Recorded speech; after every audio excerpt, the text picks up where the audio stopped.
Ila jaribu kuangalia kuja kwa Yesu Kristo, nyota za mbinguni zitadondoka. Dunia itatiwa giza, tetemeko. Nyota za mbinguni, nyota ni watu. Maana watu watakufa wengi. Kama vile Yesu alivyozaliwa, walichinjwa watoto wadogo. Nyota Musa alivyoonekana, wakauawa watoto wadogo. Kwa hiyo kuja kwa Yesu Kristo, utambulisho kwa Nabii Musa ni vita. Mimi Mungu aliniambia, sawa. Juzi hapa Bwana alinijia, tukakaa pamoja, akawa ananieleza. Akaniambia, Nyerere, unayemwona Nyerere hakuwa maarufu kwa sababu alikuwa ni mwalimu. Nyerere amekuwa maarufu kwa sababu nilimtuma afanye kazi yangu, na alipomaliza kufanya kazi yangu ndipo nikampa nchi ya Tanzania. Bwana ananiambia, tumekaa hivyo ananiambia. Nikajiuliza, Bwana Yesu alimpa Nyerere afanye kazi yake. Alivyoimaliza kazi ya Yesu, Nyerere ndo akapewa kuongoza nchi. Kazi ya Yesu ni nini? Ni ualimu wa darasani au ni utumishi wa Mungu, kuhubiri injili? Hapo nikaelewa, Nyerere alikuwa ni mwinjilisti. Alikuwa ni mwinjilisti, alipita kuhubiri, alipita kufanya kazi ya Mungu. Kama alifanya na wamishonari enzi hizo, mimi sijui. Sawa. Kama alito mwalimu kwa sababu ya kazi hiyo, mimi sijui. Yesu ametufunulia. Au ndio vile kwamba wanakuja, au ndio wakaona bora watengeneze kwamba aonekane alikuwa ni mwalimu wa shule ya msingi au shule ya sekondari, ili sionekane kwamba alikuwa ni mwinjilisti.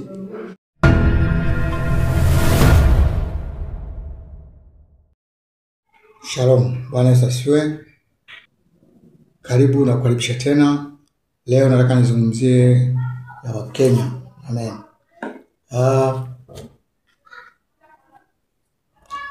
Tunaona Wakenya wamekuwa sana interested na mambo yanayoendelea Tanzania. Sawa. Tunaona wamekuwa wakiongelea sana mambo mengi ya Tanzania, na hata kutukana kabisa. Kwenye maandamano pia tumeona, na sio hivyo tu, tumeona pale Heche alipozuiliwa mpakani pale Arusha. Sawa. Tumeona Wakenya wamekuja kabisa, wameandamana kabisa, wamekuja mpaka pale mpakani wakamchukua Heche. Amen. Hao ni Wakenya. Wanafanya hivyo kwa Tanzania au upande wa Tanzania, kana kwamba ni wa Tanzania, yani wana ule moyo wa kutaka kuisaidia Tanzania. Sawa. Kana kwamba ni ndugu wa damu moja. Kwa nini? Kwa nini wanafanya haya juu ya Tanzania? Wametengeneza video nyingi, katuni nyingi, wakitukana nini. Ushaona Warundi wanafanya hivyo? Ushaona Wanyarwanda wanafanya hivyo? Ushaona Waganda wanafanya hivyo? Ushawaona Wasomali wanafanya hivyo? Ushaona wa Zambia? Ushaona wa Msumbiji? Ni wa Kenya. Yaani wako na Tanzania hivi. Kwa nini? Unajua ni kwa nini? Mungu aliandaa Kenya kushika nafasi ya Tanzania kwenye agano la mwisho. Kama Israeli hivyo mkataa Mungu akaamua kuichagua Tanzania, na ndio hivyo alikuwa ameiandaa Kenya. Kama Tanzania ungeshindwa, yani mimi ningeshindwa kufikisha ile kusudi la Mungu angeinua mtu Kenya, wangeinua wa Kenya. Ukisikia ile tuzo ya mbinguni niliyopokea mwaka 2023 Mei 17, tuzo ya mbinguni, mshindi wa kwanza nilikuwa mimi, Nabii Musa kutoka Tanzania. Mshindi wa pili alikuwa ni dada kutoka Kenya. Na kwa nini dada kutoka Kenya alikuwa ni mshindi wa pili? Kwa sababu wale watu wote wanaoitwa hapa kwenye hii madhabahu kufanya kazi ya Mungu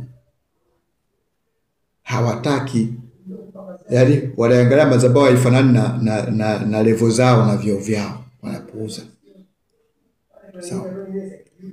Kwa hiyo huyu ambaye ni mshindi wa pili, maana yake yule wa kwanza ambaye tulimuita, sawa, akakataa.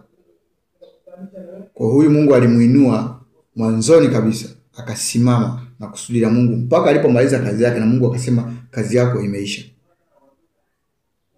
Mungu akaanza kuinua na watu na wengine na wengine na wengine, na kuna wengine tuko nao mpaka leo Mungu amewainua. Yote hiyo unafanya kazi katika madhabahu ya Mungu, Mungu anakulinda, Mungu anakulinda, unapitia majaribu. Majaribu ni mtihani wako kuhusu hii madhabahu. Kwa sababu kuna watu wengine wanapo support wanakutana na vita. Wanakutana na vita, kama ni baba ana support anakutana na vita kwa mama. Yaani unakuta mmoja ameokoka mmoja hajaokoka, lazima kutakuwa na vita. Kama ni mwanaume, mwanamke hajaokoka atakupiga vita. Kama ni mwanamke, mwanaume hajaokoka atakupiga vita. Yote haya ni majaribu yako. Kwamba je, utamsikiliza baba, utamsikiliza mama kuliko Bwana? Utamsikiliza mjomba kuliko Yesu? Alisema kwenye Mathayo 10:30 kule. Yeyote anayempenda baba kuliko mimi hanistahili. Unampenda ndugu yako, unapenda mali zako. Mungu anakuambia nitolee, utaki. Fanya hivi, utaki. Unaona mali zako wewe ulizipata kwa nguvu zako, kumbe ni Mungu alikubariki ili uje usaidie kazi ya Mungu. Wewe ufai. Kwa hiyo ni hivyo. Kuna watu tuko nao kila siku, wapo wanasikia, wanatusikiliza, tunahubiri, tunafundisha, wanajifunza, tunafundisha, wanafanya vitu mbalimbali, wanatufuatilia kila siku, wanajifunza kila siku, wanapenda kusikia tunachokisema, lakini kusapoti huduma ya Mungu kwao ni mwiko. Sasa kama una imani na unasikia kwamba ni mtumishi wa Mungu, sawa, nini kinakuzuia kushindwa kusaidia kazi ya Mungu? Kwa sababu wewe unayefuatilia na kusikiliza ndio umechaguliwa kufanya kazi ya Mungu. Kama mimi nilivyochaguliwa kufanya na ninafanya na wewe ukanisikiliza. Sawa. Ndivyo hivyo. Umeona? Ndivyo hivyo. Sasa unasikiliza, wewe kazi yako ni kusikiliza tu. Mungu akisema nenda huku, twende kwenye basi, tusimwambie dereva, mimi bwana nataka kusafiri kwa imani. Kwa imani ninalipa nauli, kwa imani tafika kwa imani. Dereva kama ni mtu wa Mungu na yeye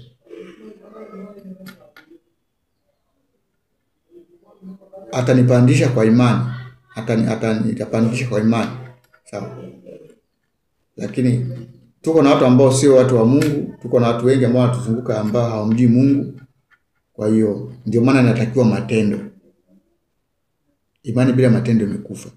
Imani kwa walio na imani, lakini kwa wale ambao hawana imani lazima utumie matendo. Kama vile unavyoona kwamba mtu ambaye haamini Mungu ataamini kupitia nini? Muujiza. Lakini kuamini kupitia muujiza haimaanishi kwamba anamjua huyo Mungu aliyetenda muujiza. Yeye anaamini tu kwamba ni Mungu amefanya, lakini hajui ni Mungu yupi. Hiyo ni elimu nyingine tena tunatakiwa apewe. Amen. Kwa hiyo hayo mambo unayoona Kenya hayo. Na Ruto tukamwambia kuja hapa ulale hapa kwenye madhabahu. Hayo mambo unayoona Kenya ni kwa sababu wa Kenya, kuna mtu alisimama ndani ya Kenya akafanya kusudi la Mungu juu ya hii madhabahu ya Tanzania. Kwa Kenya akawa nafasi ya pili kwa kusudi la Mungu. Kwa kama mimi ningeshindwa, Kenya nangesimama, mngesema tu uamsho, Yesu anarudi, Tanzania imechagua taifa la mwisho. Kumbe tayari Kenya imefanya nini? Tanzania imeshaachwa na Mungu kishaichagua Kenya. Kama wale ambao nilikuwa nawaita wameshashindwa kufanya kusudi la Mungu, Mungu ashawaacha, amshainua watu wengine, nyewe bado mnawang'ang'aniaga wale. Kila kitu kinachofanyika, kila huduma unayoiona wewe au kila wito wako wewe, Mungu ameinua watu wawili au watatu. Kwamba wewe ukishindwa atamuinua wa pili, na wa pili akishindwa atamuinua wa tatu. Amen. Asifiwe. Mshindi wa pili tuzo ya mbinguni. Yaani kuna watu wamekalili kwamba ukifanya kazi ya Mungu, unafanya kazi ya Mungu mpaka unazeeka, sio eti mwisho kazi ya Mungu mpaka umekufa. Hakuna vitu kama hivyo. Mungu anakuita ufanye kazi yake kwa sehemu yake. Kila hatua unaifanya, unapomaliza Mungu anakuambia kama sisi hatua zote, yani mambo yote tuliyofanya, tumepitia hatua nyingi sana. Tumepambana na miungu ya awamu ya kwanza, miungu ya Nyerere, miungu ya Mwinyi, miungu ya Mkapa, miungu ya Kikwete, ya Bagamoyo, miungu ya Magufuli. Tumepambana nayo yote. Ukimaliza hatua hii, Mungu anakuambia bado hatua hii. Ukimaliza hatua hii, Mungu mpaka mwisho hauchoki. Sema mbona vita imezidi, mbona kuna mwisho wake. Na unajua kabisa kama hatua hii imefika mwisho, nimemaliza. Nimeingia hatua nyingine, nimemaliza. Basi na maana na huduma yenyewe kuna hatua ya mwisho. Unapomaliza, Mungu anakupa kazi nyingine. Kama vile vile ulivyoacha kazi yako ukaja kumtumikia Mungu.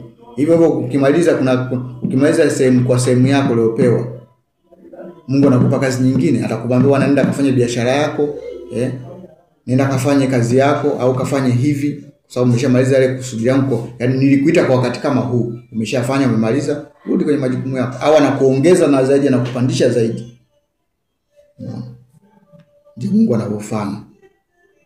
Mimi Mungu aliniambia, sawa, juzi hapa Bwana alinijia, tukakaa pamoja, akawa ananieleza. Akaniambia, Nyerere, unayemwona Nyerere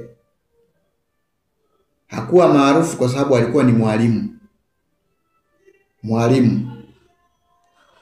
Nyerere amekuwa maarufu kwa sababu nilimtuma afanye kazi yangu, na alipomaliza kufanya kazi yangu ndipo nikampa nchi ya Tanzania. Bwana ananiambia, tumekaa hivyo, ananiambia. Nikajiuliza, Bwana Yesu alimpa Nyerere afanye kazi yake. Alivyomaliza kazi ya Yesu, Nyerere ndo akapewa kuongoza nchi.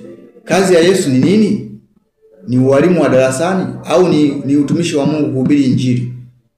Hapo nikaelewa, Nyerere alikuwa ni mwinjilisti.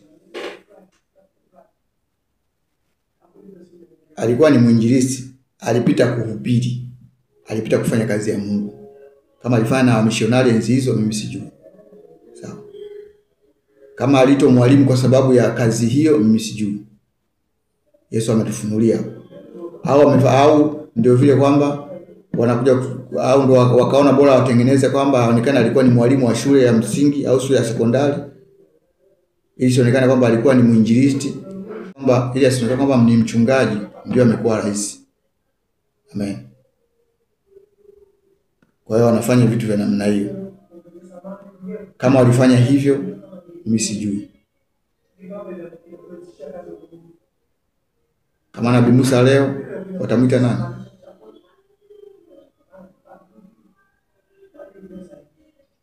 Prophet, nabii, au watamuita profesa? Mimi sijui. Kwa hiyo ukienda ndani zaidi, huyo mwanamke ambaye ndio mshindi wa tuzo ya mbinguni, mshindi wa pili wa tuzo ya mbinguni, ukienda ndani zaidi utakuja kukuta ndio rais wa Kenya aliyechaguliwa na Mungu. Kwa vurugu za Kenya zitaendelea kuwepo kwa sababu yule aliyechaguliwa na Mungu umemtupa mbali, kama hivyo Nabii Musa sasa hivi yuko mbali kabisa. Wenyewe wamekaa huko wanajichagua tu. Mtoto wa mjomba, mtoto wa shangazi, mtoto wa bibi, mtoto wa yoyo, mtoto wa shosho.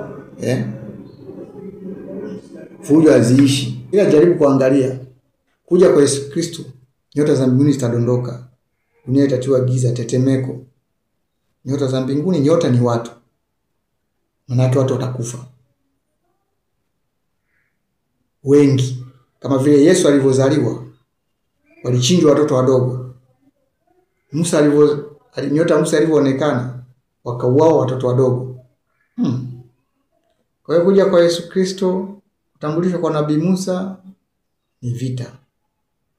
Kuja kwa Yesu Kristo, kunyakua kanisa, ni kudondoka kwa nyota za mbinguni. Ni kufa kwa watu. Yaani ule utiisho, ule uamsho wa roho. Alafu wafalme watakimbia kujificha kwenye miamba, waseme ni nani anastahili kusimama? Tumeona kinachowakuta wafalme. Kuwa makini sana na Biblia. Ukitembea katika neno, ndio utajua maana halisi ya neno la Mungu.